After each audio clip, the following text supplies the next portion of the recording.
नमस्कार, मी मेघनाच किचनमध्ये तुमचं स्वागत आहे। तर आज आपण इथं घरच्या घरी बेसन कसं बनवायचं ते बघणार आहोत। तर खूप सोपी पद्धत आहे आणि घरच्या घरी सुद्धा आपण हे बेसनाचं पीठ आहे तो बनवून घेऊ शकतो घरात असलेल्या हरभरा डाळीपासून। तर हे बघा, मी इथं कढई भरून म्हणजे खूप सारे इथं हरभऱ्याचं डाळ घेतलेला आहे। तर तुम्ही बघू शकता, हे घरचेच हरभऱ्याचं डाळ आहेत। तर तुम्ही इथं कोणतेही डाळ वापरू शकता, दुकानातले सुद्धा। तर वेगवेगळे प्रकार असतात इथं हरभरा डाळीचे, तर तुम्ही त्यातलं कोणताही हरभरा डाळ इथं घेऊ शकता। तर हे डाळ आहे, मी पहिलं गरम करून घेणार आहे। तर पहिलं हे डाळीला असं गरम करून घेतलं की म्हणजे आपलं बेसनाचं पीठ आहे तो लवकर मिक्सरमध्ये छान असं बारीक होऊन निघेल। तर मी सगळं एका कढईमध्ये घालून घेतलेलं आहे आणि त्यालाच आता गॅसवर ठेवून दिलेला आहे। तर तुम्ही इथं एक साधारण 2 ते 3 वेळा सुद्धा थोडंसं डाळ घेऊन भाजून घेऊ शकता किंवा गरम करून घेऊ शकता। तर गॅस आहे मी इथं बारीकच ठेवलेला आहे, बारीक किंवा मध्यम ठेवलात तरी चालेल। तर साधारण हे गरम होण्यासाठी आपल्याला 8 ते 10 मिनिटं लागणार आहेत।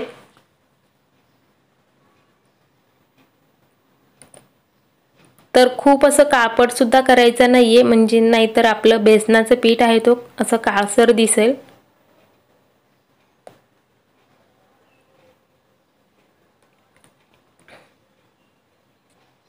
तर ह्या डाळीला मी पहिलं धुवून वगैरे घेतलेलं नाहीये।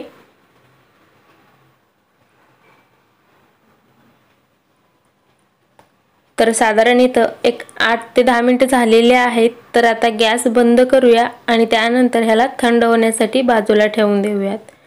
तर मी इथं बाजूला ठेवून दिलेलं होतं थंड होण्यासाठी।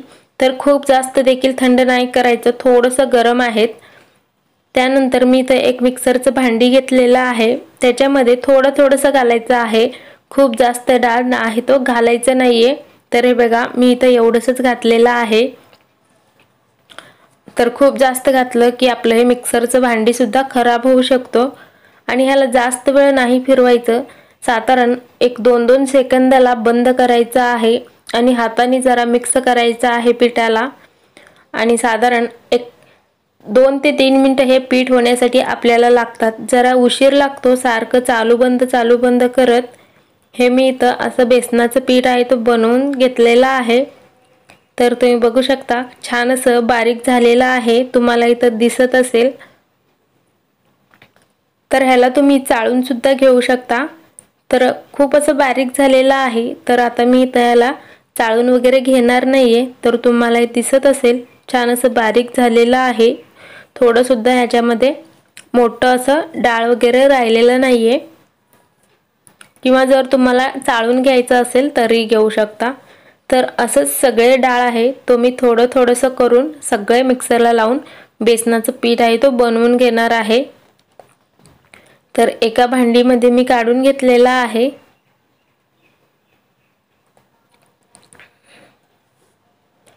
तर तुम्ही सुद्धा अशा पद्धतीनं घरच्या घरी नक्की करून बघा।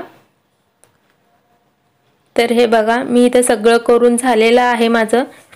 तर ह्यासाठी मला साधारण एक सगळं डाळ भाजून घ्यायला वगैरे साधारण 1 तास इथं लागलेला आहे। तर जरासं थोडंसं वेळ जातो इथं, पण छान असं घरचं आपलं बेसनाचं पीठ आहे तो बनवून तयार होतं। तर पहिलं डाळ आहे तो भाजून घेण्यासाठी मला इथं 10 ते 15 मिनिटं गेले आणि त्यानंतर हे डाळ आहे तो मिक्सरच्या भांडीमध्ये थोडंसं घालून बारीक करून घेण्यासाठी मिक्सरला लावून घेताना थोडंसं उशीर लागतं, चालू बंद करत आणि पीठ थोडंसं मिक्स करत त्याला सुद्धा वेळ इथं लागलेला आहे।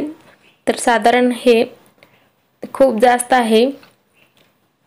तर डाळ आहे तो 1 किलोच्या वर होते माझे, त्याच्यापासून एवढं इथं आपलं बेसनाचं पीठ बनवून तयार झालेलं आहे। तर तुम्ही सुद्धा घरात मिक्सरच्या भांडीमध्ये असं बनवून घेऊ शकता। त्यानंतर तुम्हाला जर आजचा व्हिडिओ आवडत असेल तर मला कमेंट करून नक्की सांगा आणि व्हिडिओ आवडला तर लाईक, शेअर, सबस्क्राईब करा. पुन्हा भेटूया पुढच्या व्हिडिओमध्ये. तोपर्यंत बाय बाय.